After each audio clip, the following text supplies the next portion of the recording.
Hello, everyone, and welcome back to another episode of The Power of Eight. I am Jennifer Smith, co-host, along with beautiful Pollyanna Blanco. We are both energy healers, and we are reviewing The Power of Eight. We every week on Wednesdays at 5 p.m. Eastern, and this week we are on chapter 19. So, Thoughts for the Other is what the title of this is. Um, we'll review the chapter and then we'll go over some things that happened for us during the week. So, a few things about this. The highlights here are three healing intentions they talked about at the beginning and what each of those healing intentions were. One of the questions is a fulfilling life of pleasure, which people call the good life, or to live a life of purpose, which is better for the health. So we'll review that. And then the last part is about we are a single consciousness. And we are thinking false if we think we are separate from one another. So, Pollyanna, with that, what stuck out to you in this chapter?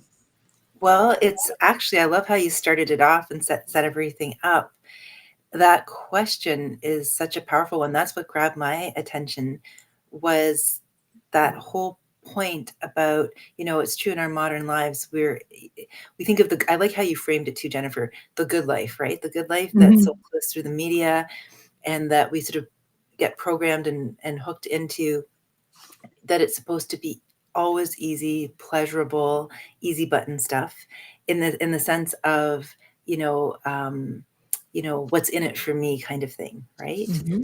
And what I loved was her point about how it's the meaning and the purpose that we find and create through giving to others that deeply fulfills us and actually helps us to remain well and healthy. So that's really my biggest takeaway from this chapter.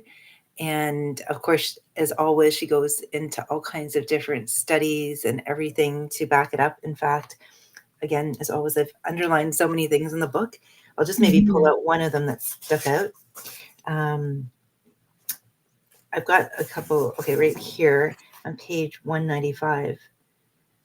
Those whose lives were not as affluent or stress-free, but were purposeful and filled with meaning, on the other hand, had low inflammatory markers and a downregulation of stress-related gene expression, both indicative of rude good health. If you have to choose one path over the other, the researchers concluded choosing a life of meaning over one just chasing pleasure is undeniably better for your health. And she goes on to talk about how this might sound counterintuitive to the West, like you were just mentioning, Jennifer, and it starts to unpack this belief that we have of success at any cost, which I think is so powerful for someone out there who's listening right now, and starts to explore exactly what constitutes the meaning in our lives. And she refers to some scientists from Boston College who were trying to figure out why patients suffering from chronic pain and depression markedly improved in both disability and mood once they began helping others in the same boat. And as they repeatedly noted to the researchers, it was all about making a connection and being provided with a sense of purpose. Our need to help other people is perhaps the one element that gives our life the greatest meaning. And so I feel like this is something that is really stood out for me, because I've experienced this in travels to places with people I know in my own life, that I feel like sometimes, and I feel like this is something that's happening more and more in the world. People are reevaluating what is success really, and what's really at the heart and soul and source of our wellness, and how do we stay well? How do we sustain our wellness? So I'm really curious to hear what stood out for you in the chapter too, because Yeah, what you had read, the very first part, is all of what I had highlighted too. So I think we're on the same page again too, like usual. But also in the last chapter, we were concerned about, we really got to explain this part about not giving just to get. And I think this chapter followed up nicely with what we were trying to explain last week. We didn't realize this was coming forth. So I appreciated this chapter very much. Also, last chapter, which we did not mention, she had said there were studies that once people obtain a certain income, and if the income was $75,000 per year, that the money was not what sustains people's happiness. And I think a lot of us, I mean, that was my route too. Is not that sort of success is not going to sustain you for a really, really long time. And I think this chapter points it out too with the scientific studies between two healthy groups, one that's just living the good life and just following, just fulfilling the life of pleasures and the success that they believe is what they're trying to obtain. And then the other ones who are giving and living a life full of purpose. And there's all sorts of data and, what the health aspects were between the two. So that was interesting for me. At the very beginning of the chapter, what stood out for me too is it was talking about the intentions of really, the author was setting up her group to say, really focus on the other person. Don't focus on intentions amongst the group or for yourself, but let's really focus on the intentions of sending that to another. And there was one person, Luke, who had many injuries, and there were three separate times that they sent him intentions. In the first intentions setting, there were lots of improvements, and it seemed to be very much physical improvements. And then a week later, Luke's father contacted and said, "Can you send more? We saw major improvements, but we're still having a little bit." So it was a week later on a Sunday evening, the group sent some more intentions, which then helped him again, more physical healing because of that. But then there were some emotional responses after that needed some more clearing. So then they followed up with the third intentions to get that emotional, energy uplifted and moved so he could have some emotional support. And to me, that was so important because with Reiki, all the way back, you can search over, back 100 years ago, they've always said you should have 4 Reiki sessions. And so that popped into my head like, oh, because I always recommend if people are coming for the first time, 4 sessions, 1 week apart. And I think this chapter so beautifully illustrates why that is, because you're healing in layers. You're not sometimes you can, miracles do happen, right? But it's usually in layers. Like you heal the layer and then more and then another layer. So I think it's important for people to realize there are scientific studies that back this up of why it's important to do that, I'm really glad you brought that point up, especially the example with the Reiki, because that's the way I like to work too. I was often doing 3 sessions, and at the same time, this idea of multiple sessions, the 4 makes perfectly good sense too. I mean, perfect balance in ascended numerology, right? Yeah. Because it's sort of like, also, I think for the person who's receiving the Reiki, they begin to see a progression from the first. If you just have one session on its own, it sometimes, like you're saying, you're working the layers and everything like that. It's sort of, they peel away. We often learn in our inner awakening journey through contrast. So noticing what feels a little different, what seems different, and then just understanding too that healing is a process. It's not like tear the Band-Aid off, and and yet there can, as you said, can be moments where there are spontaneous, experiences of healing or of miracles, and miracles, because they're really the same. It's really the same, right? Yeah. So it's fascinating, right? The that example too at the beginning of the book, how that stuck with me too, because I thought about, I mean, he'd fallen from, I think it was, what was it, 40 foot or something building. It was, what is it?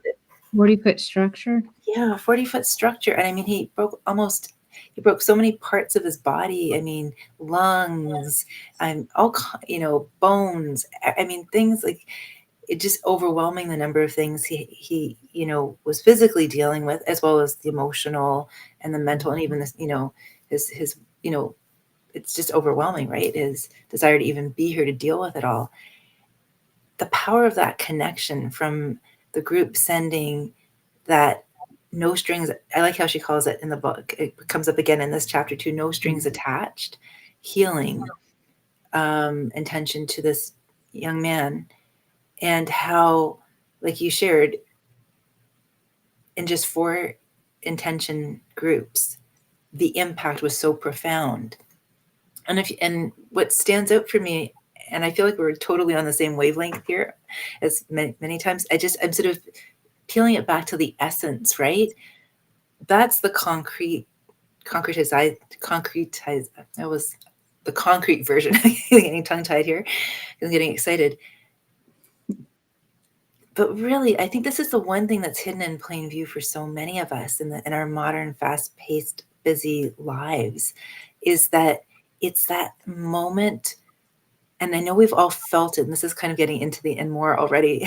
I hope you don't mind, but that those moments of connection with other human beings where we're in our hearts and not in our heads, we're leading from our hearts. This is where we're always exactly where we need to be in any given moment, regardless of our mind's commentary about it, right? And that when we can actually give ourselves permission to live from the heart, to know what that is like, looks like, and how to experience it. It's not just an intellectual concept. It's what it's, at least in my own journey, I know I'm in that space when I can feel that connection, right? To another human being. Like even right now, as we're sharing, I feel connected to you, and I feel connected to viewers who I don't even know who are watching.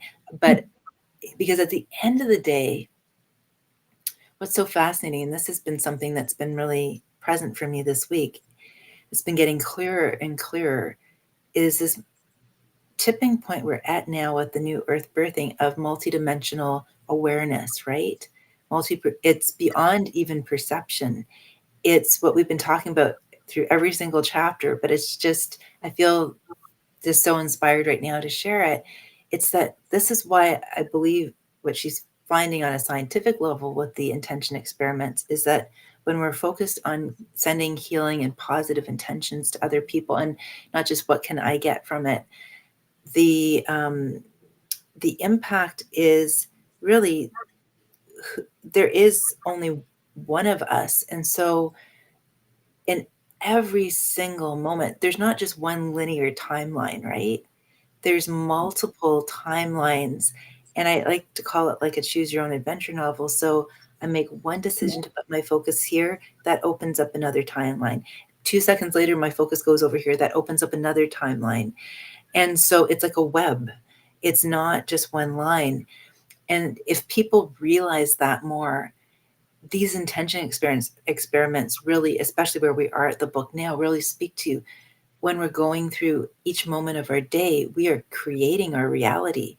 We are, so if we're only focused on ourselves and what I need, it's like, it's, it's kind of like we're pinching off our creativity. We're pinching off the possibilities, because it's like having a conversation with someone who only talks about themselves as opposed to being more interested than interesting, and wants to know about the other person.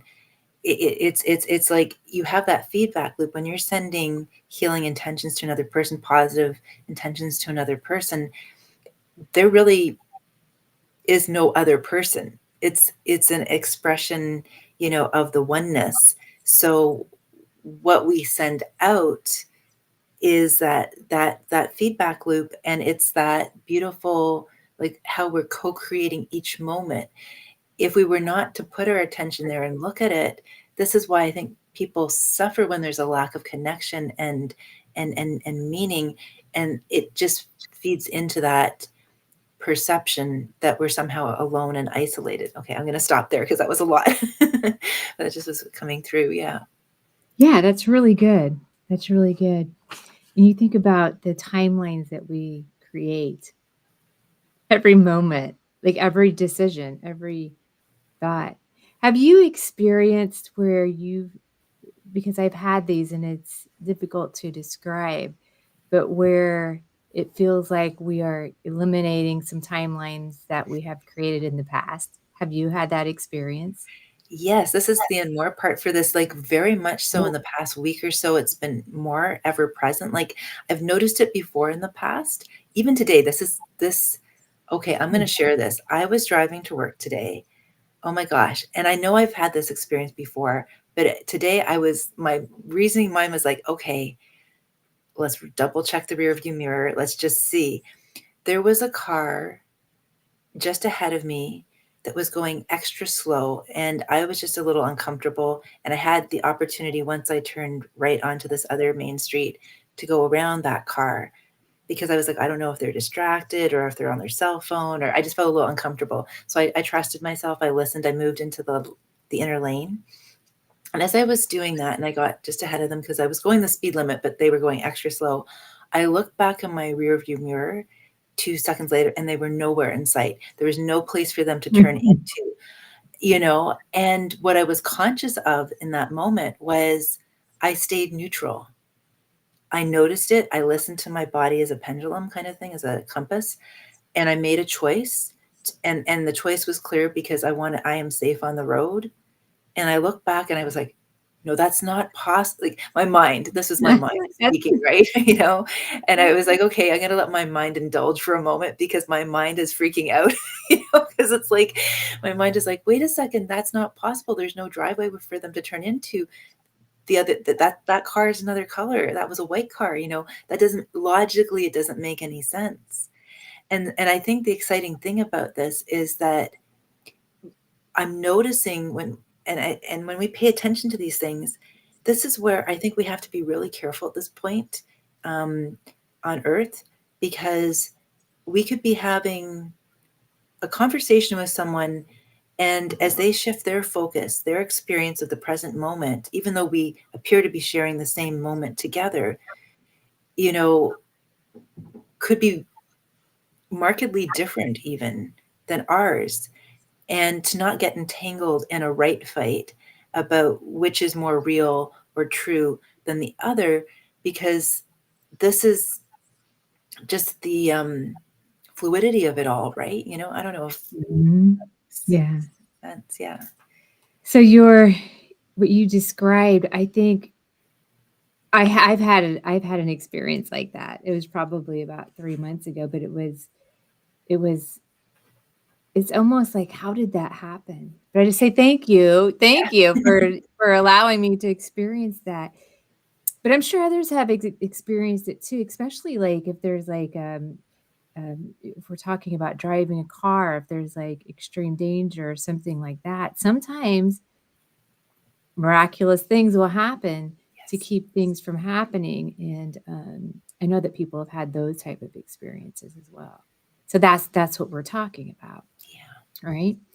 Um, And I yeah. guess if anyone's had an experience like that, if anyone's listening live right now, and you can relate to that, we'd love to hear your experience about your experience. If you want to drop it in the chat, Mhm. that would be great. I know that's even happened to me. There have been times where I've been on the highway, and I used to always call in all the angels to get in the car with me, especially Archangel Michael. And I still do. Michael and Uriel, they're my driving companions. Mhm. And there have been moments where I've been in that flow state while I've been driving. I've been in trust, I've been in peace, I've been in, presence. And as I've been driving, there'll be a split second sometimes that something happens, like out of the blue, a car darts or something like that. And I stay calm, and it's amazing how something intervenes in that moment. And it's maybe even millimeters, but all is well. So Mhm. it's amazing how I feel like as our consciousness expands, as we become more practiced and it just becomes a habit of noticing what we're noticing, then from that neutral mind kind of place, it's becomes more like I almost see it as like a fun game. I'm playful with myself about it, where sometimes I'll notice a thought. Even this morning, I can't even remember what it was about, but a thought started coming up, and it was like I smiled at the thought, and I said, "Oh no, that no, thank you," like. And then I was like, choose again another thought, right? And it wasn't a big deal. It was just a fluttering of a thought, right? And it wasn't anything. I can't even remember. It wasn't anything significant.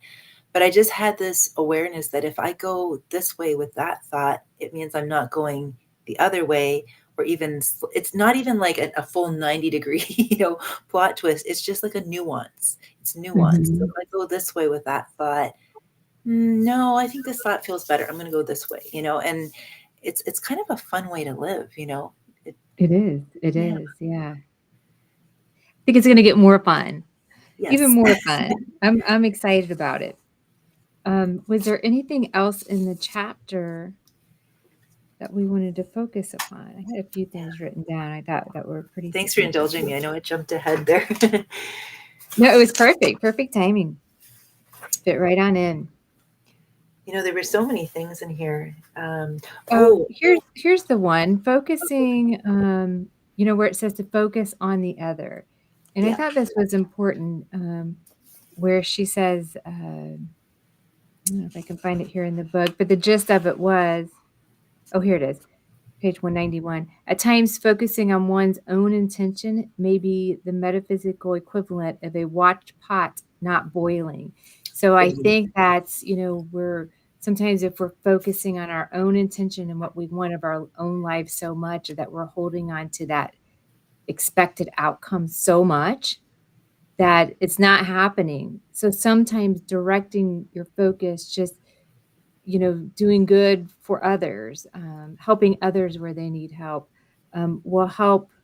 Uh, how would we say that? Because we're kind of pinching ourselves off when we expect, kind of helps that flow open back up, and then things start to flow. I've experienced this within my life, without you not really focusing on it. And I've heard other people call it this is the art of allowing. And so I do that sometimes. Just this week was just, I don't have a lot of hard plans for things that I have to do. And it's more of just being in the flow this week, just whatever comes. I mean, I have, a meeting, a couple of things a day that I need to attend to. But other than that, I'm just kind of flowing this week. And it's been great. Oh, wonderful. And it's funny. I feel like we're bookends. We're like, I'm the complete opposite of you in the sense that in teaching, oh my gosh, that we've got parent teacher interviews coming up, and we had to email parents on Monday. So like there've been and marking and getting some field trips ready, for the week after. So there's been, and yet I can agree with you in the sense that I've allowed myself to be in a flow state, and I've noticed when my thoughts wanted to go, even because it's just the habit of the habit, right? Like these old tendencies that are starting to fall away more and more the more I practice the noticing game, where it's like I'm feeling calm, and then my mind wants to kind of pull me into a thought, and I can feel this feeling in my body coming up. And I'm like, oh, I want to preserve that good feeling of peace or calm or trust or flow. And I can sense that thought is kind of, like throwing a log into the water, or something, or a rock. And I'm just like, I just go back to thank you, all is well, or same thing on the road driving to and from work. I'm surrounded by excellent drivers. I've arrived home safely, like all this stuff, and just noticing that. So that allowing piece, I love that. That's so important, right? And I just wanted to say that, because if there's anyone out there listening thinking, well, my day is so full, that's, you know what I mean? Like it's again, that if I could easily go there in my mind too, right? Especially when there are, and you could go there too if you have a week that's particularly demanding. And I think it's just really good that we can both sort of share from our own unique perspectives this week, that it's not what I'm trying to say is it's not contingent on what's happening out there. It starts off with where we are and here. That's the power of the intention, right? That Mhm. it's this ability to be in flow is not just when we don't have as busy a week. It can be more challenging when it's a busier week. However, it's not exclusive to, having fewer things on the to-do list, right? Mhm. So I think Yeah. someone out there really needs to hear that, right? Because I think I used to even believe that, well, if I were retired or something, like, then, things would be more calm. And it's like that's making my inner state dependent on something out there. And again, that's actually blocking and pinching off the allowing, right? Yeah, yeah, and I think, people who have very busy days, um, that's part of the learning process, is how do you stay in that state of intention from inside, and if you can do that throughout your day with all the activities, then, you practice it, it becomes easier, and I would say if someone has a full day is to, and this is what I do in my day if I have full days. I've kind of designed my life a little differently now, but I have full days still sometimes, is to work in intention setting, like segments and segments. So that segment can be with, you're meeting with people. So what are your intentions for that energy segment during that meeting time? And then you move on to the next segment. Driving, what is your intentions for driving? What's that segment of intentions there? And then just to go with the flow in those segment times. Yeah. That And seems to work well for me. and it feels to me too, when you're talking about the segments, I like that it's really keeping us in the present moment, Mhm. right? Because Yeah. this is where I think, in my own experience, but in the past, and still tries to from time to time, although I'm onto its game, you know, is when because I really, oh gosh, my beautiful mind, it's trying everything. The more I'm noticing the stuff, it's trying everything in its arsenal to get me to do the everything in its power to do take me in all kinds of weird and wonky directions. And it's just like, I'm not taking the bait. I'm not taking the bait, right? Because one of the ways it will bait me is it will take me into a thought from the past. And the interesting thing about a thought from the past is it's not even about the past. It's about the story I've made up about the past and a perception about the past that is probably not even identical to what actually happened in the past exactly. So instead of being in the present moment, I'm recycling the past in the present moment. I'm missing the present moment. And then my mind will jump to the future and, do something funky over there too, about projecting the past into the future. Like, that's what it's done in the past before. And now I'm beginning to recognize that, it's those thoughts are still there. It's just noticing them and taking my focus off of them and setting, that's where the intention comes in. It's so important because, like you were sharing with the segmenting, um, your day, it helps. It's a reset each chunk, you know, what is my intention for for the drive home or for this meeting or whatnot. And then that helps to keep the flow, and I Helps you can, keep present. yeah, And, the thinking about the past, I mean, I think that's why we talk so much about being present because you have that nice flow and it feels good. It feels peaceful just being now here present. When we think about the past, our subconscious and our emotions internally, it doesn't know any different. So it's still going through these same vibrations of what you lived in the past. That's why it's like, get out of the past, rewrite your story. And it's not that hard to do.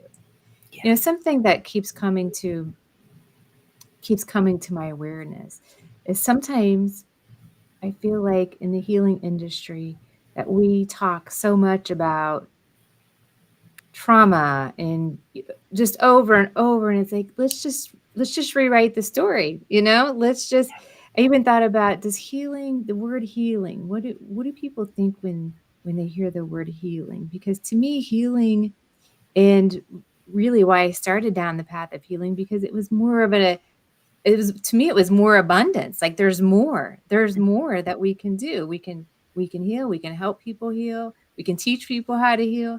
To me, that was more of an abundant state. And I always think, "Hey, maybe we should change the word healing to something else, because you're really expanding your consciousness.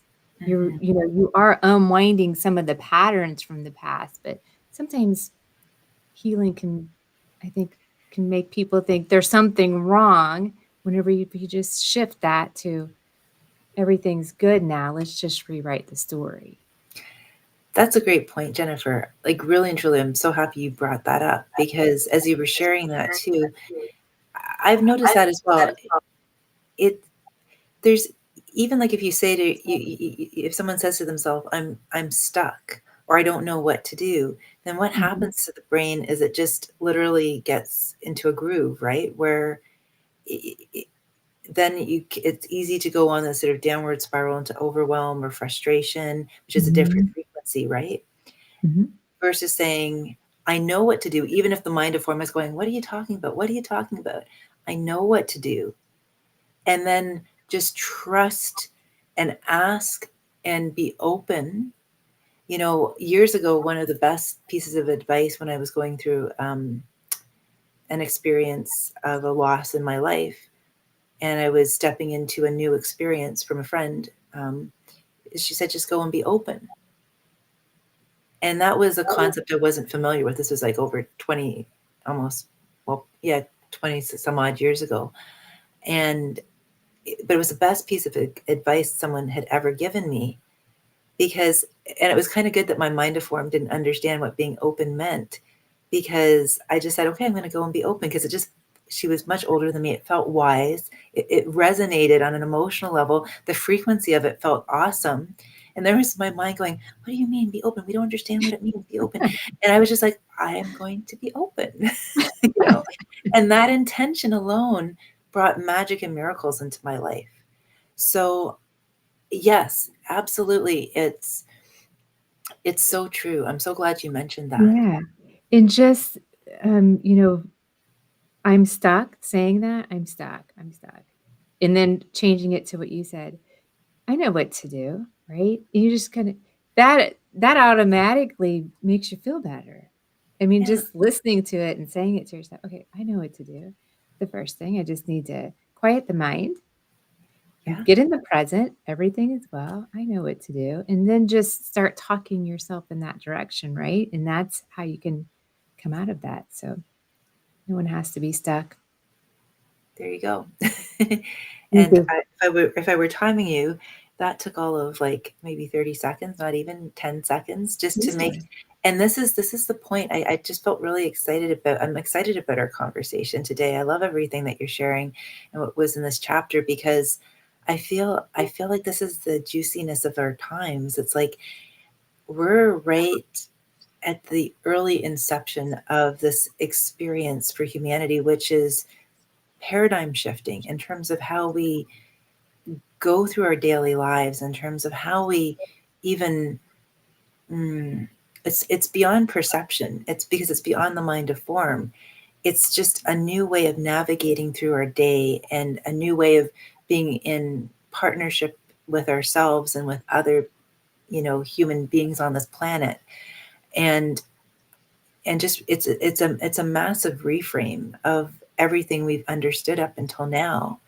And yet it really is, you know, I've said this before, ever since I was in my teens, I felt like, okay, what comes after the scientific revolution? I feel like we're in a creative revolution. I was using the same language, and revolution doesn't feel right anymore, but definitely a creative paradigm, Mhm.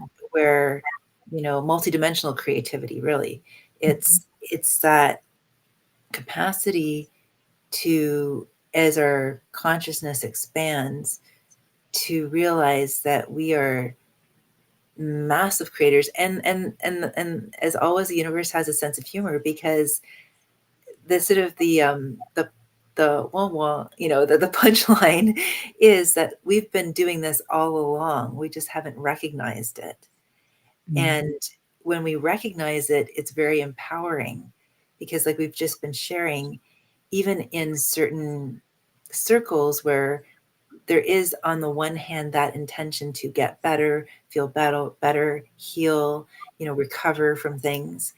There's a little bit of an undertow, an incongruency between that positive intention and then the habit of that still needs to be a little more unwound about some of the languaging and how it reinforces certain limiting beliefs about what truly is possible.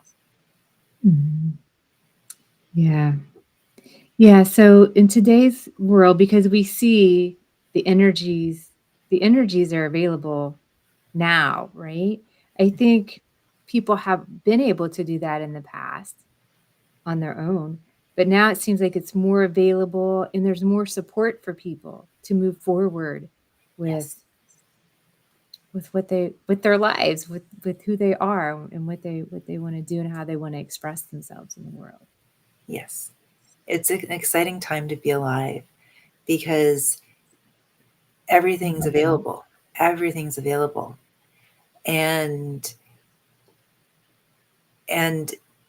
I feel like this is where the light workers, the light leaders, the empaths, the highly sensitive people come in, because it's the way showers, however you want to identify or, describe it, just as we shine increasing amounts of light of awareness on our experience, and we make new meaning out of it, and we share that, we are also showing the way for others and giving them, it's like there's that beautiful law of entrainment in science. There's that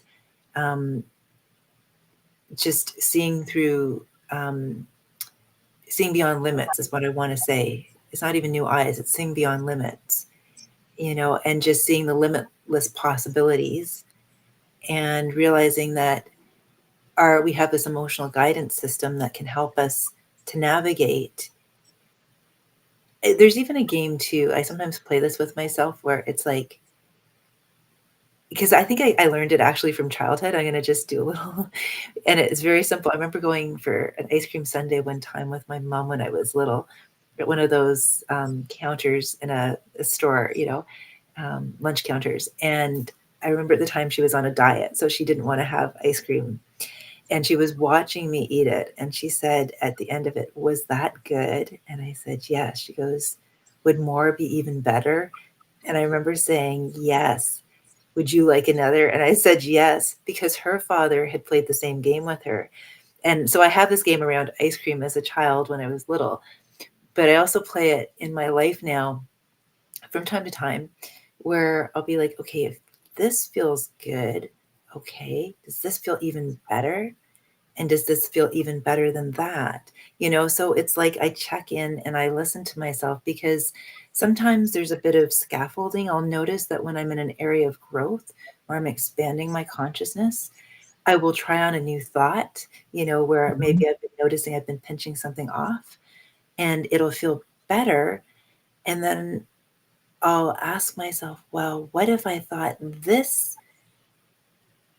Would that feel the same or even better? So it's the even better. I don't know. I just wanted to share that. Yeah, I like that. It's like reaching for a better thought, and you just keep going, and you can feel it. You can feel it on your insides, right? Is that, yeah, yeah. Because anything's possible. Like anything, like really big possibilities. Mm-hmm. I have been looking at some of the scene practices and going through those over this last week. And it's just amazing the abilities that we have whenever we're in the present moment and we're really concentrating our intention on something specific and what we can do with our energy and our healing just for ourselves. And yeah, there's so much, and it's fun to explore. Definitely. And it's just there's that Martha Graham quote that's coming into my mind right now. It's just discovery, discovery, discovery. Mm-hmm. I just finished sharing a post about how curiosity heals, and I really feel that it does, because when we're in a calm state of mind where we affirm, I am safe, I am at peace, I'm connected, I'm loving, I'm connected to my joy, whatever one of those higher frequency states. When we're in that calm place and we're present, then that's where we can be curious. And especially when we're in that calm, relaxed place, trusting place, present place, and we are noticing what we're noticing from a neutral mind, that allows us to be curious. I feel like curiosity replaces judgment, Oh, that's good. Yeah. Yes. and because judgment kind of is you know the opposite of it. Judgment kind of comes in and says, I've already made a decision. It pinches off possibilities. Whereas curiosity says, I wonder if, what if, maybe if, and it plays with possibilities. It doesn't come in like a dictator and say, this is the way it's going to be, and it's open to the feedback, the partnership with the body, the felt sense in the body, the emotions. Like, it's that everyone sitting around the table, the boardroom meeting, okay, if I go this way, body, what do you have to say about it? Emotions, what do you have to say about it? Thoughts, what do you have to say about it? And as consciousness itself noticing all of this stuff from a neutral place, discerning, making a judge, like not a judgment, a discernment, because it's not this is better than that. It's just, okay, go this way for this effect, go that way for that effect. Okay, which am I choosing? And this is where the intention piece comes into. Having that intentionality is like, it's like the steering wheel, really, on the Merkaba vehicle. Yeah. Yeah. It's 4:44. Oh my goodness, the angels are with us. I wonder if is there anyone with us in the chat too, just out of curiosity? We've got quite a few people live. Let me see if anything in the chat.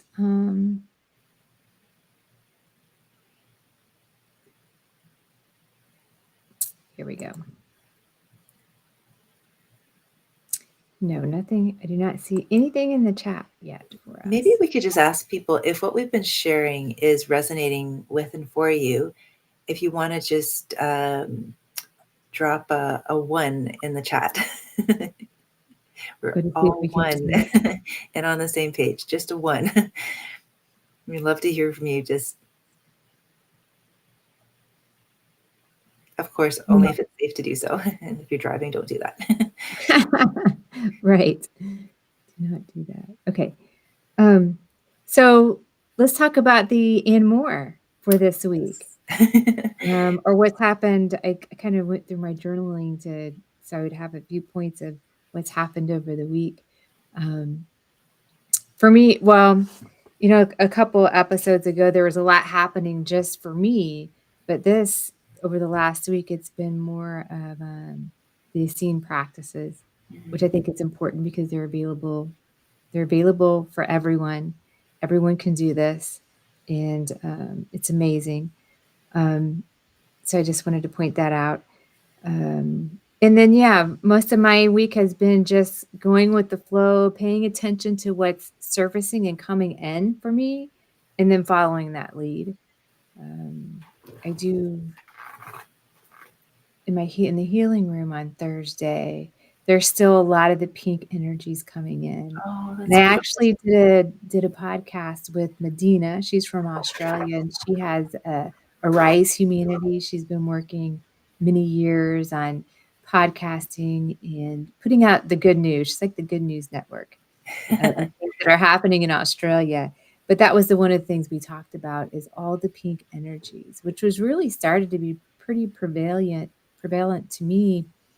I would say from about the July timeframe on is whenever all the pink energy started anchoring, especially in the healing room or with people that I was with. Um, I think I mentioned people seeing auras, the pink energy, the auras, and then in the healing room on Thursday, that was one of the experiences. Was just the pink energy, which is really like the divine feminine energies that are anchoring onto the earth, which is creating a great balance. For the planet, but individually too, which once you have that balance, that's whenever manifestation can occur a lot easier as well. Yes, because it's the receptivity, right? Mm-hmm. Yeah. Right. I love that you've had that experience, and that's very, very, very affirming to hear that. And it's curious too, because I have this sort of spiritual hygiene practice I do every morning in the shower, and in around, I'm just tracking it in my mind. I know it's been since the summer too that I've shifted it up, and I've added, like when I'm connecting to Mother Earth and I'm connecting to her crystalline core and I'm sending gratitude in there. Then I have a process where I breathe in the golden platinum plasma light, and I've been adding pink energy into it. I've been good. And breathing that up to my earth star chakra, spinning it out, opening it up, and then kind of like a sheath, pulling it up along my chakra pillar and beyond. And so it's interesting because I have worked with the pink energy before. It really speaks to me a lot. And I like the pink golden energy for that reason too, because it's unconditional love and light, and it's that soft feminine energy.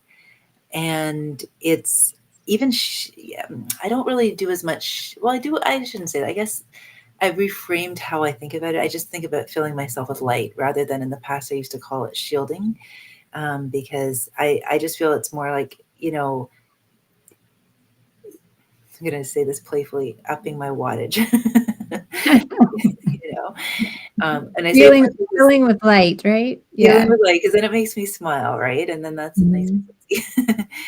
Well, that is essentially what we're doing. I mean, igniting the light body, and to me, it feels like that. I do the same thing. I don't do so much shielding work. I did in the very beginning whenever I was going through my spiritual practice, but now it's just more encapsulating with golden light. Sometimes it's royal blue light. It just depends on, what I'm being called to do. But it just feels like that's filling you with that light and love and that good energy. And that is enough that's enough for protection, because we want to, we want other people to feel the energies that are available. Yes, and that's why I mentioned the thing about the pink light when I was first learning about shielding, because I used to always use the white light, and then I shifted to the pink light, because what I was noticing with the white light is that it was very protective, but it was also sometimes keeping certain things out that were positive in a way, at least that was what I believed and what I noticed at the time. Now I just feel like the pink light in general, along like you were saying with the golden light, I see that as like turning on my light body every morning, because I do a light body activation with my magnified healing practice as well too. And even in the shower, I see everything kind of coming online, like turning on the lights inside. And I like that. So I like how you express it, healing with light and just infusing the body with light. It's because really too, if you think about it, it's our life force energy. We are light beings. And so this vitality is is connected to that sense of how much light, we can hold, right? So it's that, and more in terms of like even I was thinking what was present for me this week too is when I'm eating foods that are filled with light. Like, Yeah. I've always eaten pretty healthy, but it just, when I reframed it in that way, not just eating healthy foods, but light filled foods, so then I'm eating light because I am light, so noticing, does this food have a lot of light before I put it into my body? So it's because, of course, I'm well aware of my ego likes to eat for comfort, whereas my soul and my spirit wants to eat light to nourish the light in me. So along with the visualization and the healing with the sending the light, it's also what's been present for me this week. It started with the food, and now as I'm saying it, I feel like the next thing is really, it's not that it's completely brand new for me, but just as we're talking, it's sort of bubbling up in a more expanded way, is really playing the game of looking for the light in experiences and choices, like which one feels more light filled, which one, is almost like has all the lights on in the room for me, ding, ding, ding, it lights up. And the light-filled experiences, and it makes you feel lighter. It makes you feel more joyful is how I would describe it. It feels different. Yeah, it does. It totally does. And it's interesting, as I'm sitting here looking at you, I see a lot of gold light around you. I do see a lot of gold light.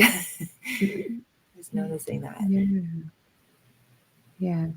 Going back to, filling with light, and that's really just being the connection with spirit, right? And that fills you up. And you can tell when you're thinking and how you're feeling, because if someone's holding on to a thought that's not good, you can feel that energy, just like it just feels like it's weighing you down. And whenever you reach for those, you were talking about reaching for a better thought, you're getting more plugged in, more connected, and that's when you start filling up again with the light, with the energy, with the essence of who we are. Beautiful. Mm-hmm. You know what you just made me think of there too, Jennifer? Junk food. It's just like after you eat junk food, after you eat a bag of, no offense, Cheetos or something like that, it's like you might have a temporary moment of, like, there's some sort of temporary short-term payoff of, oh, you kind of get like this dramatic, something peaks, the emotions peak, the mind peaks, ego mind peaks, the physical body peaks. It gets a little peak, a little whew, but that's not really about fulfillment. That's just about going back to the pleasure point that you mentioned earlier. It's a short term little blip on your radar screen versus the long term sustainable, lightness of being, deeper meaning and purpose, alignment to spirit, like you're just talking about. Mm-hmm. And so it's not it's not about judging ourselves, but it's not, because I feel sometimes too when I share this stuff, I'll be completely transparent with everyone, like my own ego mind. I think this is some place that is very common in the, and a lot of people don't talk about it. So I'm just going to share it very transparently. I mean, like I've been sharing all along, in the noticing game, there are thoughts that I don't want to notice because I know how far off they are from the truth of who I am. And yet somehow they're still in there somewhere sometimes. And one is when things are very, like I'm focusing on the positive, oftentimes, because the ego mind is just about keeping us safe and it's like the bouncer, it'll come in and say, oh, something like, this isn't sustainable, or, it's not always going to be like that. And it's just noticing that I'm not that thought, and that's not me. And it's just an old program that's been hardwired in. And the more I can focus on noticing the thoughts that nourish my energy, because it's not that something outside of me nourishes me. or is the source of my happiness or my meaning or my purpose. It's up to me to moment by moment choose that. And it's not about judging myself if I lean this way or that way. It's just about, continuing to move forward with that practice of noticing it. And at the same time, it's also not about glossing over difficult situations. Like sometimes there's spontaneous emotions that come up, and our emotions aren't right or wrong, and they need to be released. I mean, this happens on the healing table too, right? Mm-hmm. And it's just the key is to not get stuck in them, to not define ourselves by them. When things are coming up for healing, when maybe a thought from the past comes up, or we've just experienced a sudden loss of something, it's not that that's wrong and we're going to avoid it and skip over it and pretend it didn't happen, or it's not in coming up now. It's just to notice where it's coming from and where that needs more love and light and awareness, to allow it to move through us, release it, so we can make the spaciousness for more of what we do want. That's just what I want to share. I think in the beginning, whenever I was really focusing on paying attention to my thoughts, because you go through life and I had not knew that I should even do this, but you just take it. If people would just take an hour and really pay attention to what their thoughts really are, it was surprising to me whenever the first time I tried that. And the self-talk, that's what comes up, is the self-talk about how you're thinking about yourself, really, is what would come to my awareness. But like you said, you can't judge yourself because of that, but rather just say, oh, I'm so happy that I'm now noticing this, because you can't change something unless you become aware of it. And then just take a deep breath and release it. And then just keep going with it. And there was something with that, taking that deep breath and releasing it, which I didn't know at the time what I was doing, but it felt like that energy was just being transmuted, which really it was. You're just releasing that energy. So just, if people are practicing this and just becoming more aware of what their internal thoughts are, thank yourself for noticing it, take a deep breath, release it. And you just keep the momentum going in that way. That's beautiful. Yeah. And just really trust that when you do that, it's happening, just Yeah. there's a saying, trust the process. Mm-hmm. Trust the process. What we do the most consistently is what will show us, over time. Like, I think we have to be patient with the process. And when we're doing this, the first time, the second time, the third time, that's why I love what you said about an hour a day, where you just kind of, you're more setting, it's like a game. I'm going to pay attention this next hour. You could even start with less if you needed to in the beginning, but just, I'm going to take this time and I'm going to notice my thoughts without judgment and be curious. And then just be patient, trust the process, because whatever we do consistently it's going to just start to naturally emerge. And we have to be patient, rather than, if we don't see results right away in the way we expect. Again, that's another thought, right? Mm-hmm. We might and we might not. It just really, it's to stay open and trust the process, and allow ourselves to be delighted and pleased by Yeah. folds, And to right? know that we've all been programmed in the same way, Yes. and you Oh, have to overwrite the programming, and to really get to the point of manifestation and instant manifestation, is we have to talk nicely to ourselves. We have to believe in ourselves, because once we believe in ourselves, other people believe in us. So that's why the negative self-talk, you got to notice it, you got to release it, and yeah. make that a habit until you can get into a pattern of being nice to yourself, Yes. right?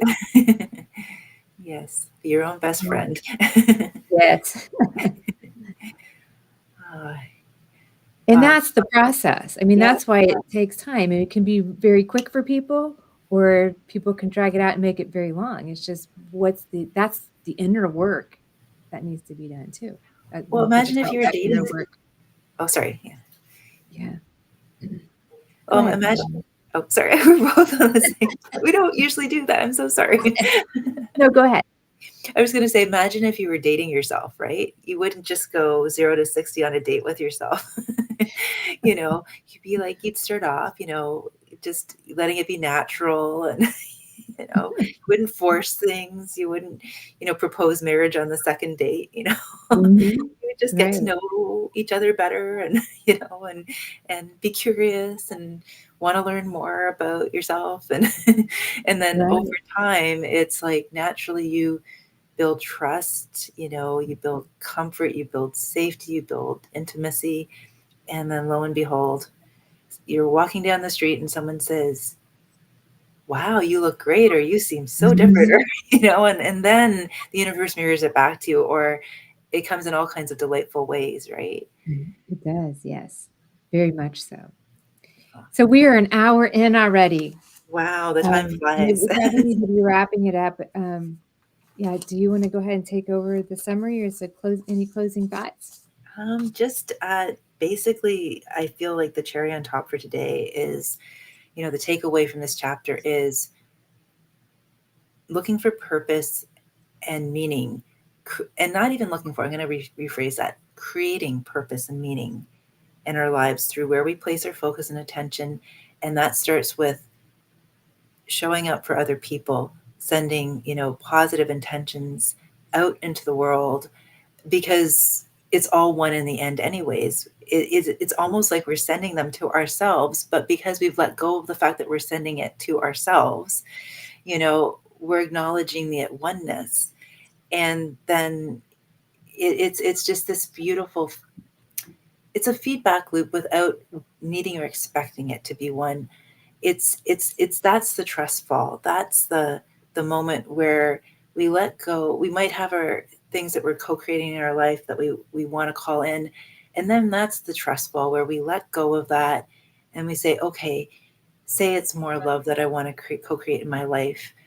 How can I be more loving and show up as more loving? Mm-hmm. Trust me, the world is hungry for more loving. You got a million opportunities. There's someone down the street from you. There's someone in your office. There's someone in your family that you haven't talked to in a long time. There's a friend that maybe you could drop a call, check in on them, whether it's a formal intention experiment or not. You could be standing in the grocery store checkout line and just, the next time you see someone who seems like they're maybe out of sorts or not having the best day, just without them knowing, just random act of kindness, send positive intentions and love, and hold that higher vision of them happy, peaceful, calm, loving. There's that's totally kosher and a beautiful thing to do. And just, this makes life, like when you get up in the morning and you say, how good can it get? What do I have? You've said this before, Jennifer. What do I have to look forward to? This is what I want to leave the listeners with today. That let it be joyous, let it be fun, let it be miraculous, by simply allowing the day to surprise and delight you by how you choose to show up for it. And with that, also, I want to encourage people. We have a landing page over at meetthelight.com, where we only got, I think, 2 more chapters left to go in the book that we've been enjoying sharing with you. And we, after that, our intention is to create our own Power of 8 group, and we were looking for people who would like to be recipients. So you can go to that landing page there and to join our group as well too, to be co-creating and holding healing intentions as well. Again, you don't have to be formally trained as a healer as well. It's about, again, the power of showing up, no strings attached, to send the highest and the best intentions to other people. And this is such a wonderful, this is the best spiritual phys ed class you're ever going to attend, right? And the best way with all of this stuff is not just to read about it or talk about it, it's to experience it. Mm-hmm. So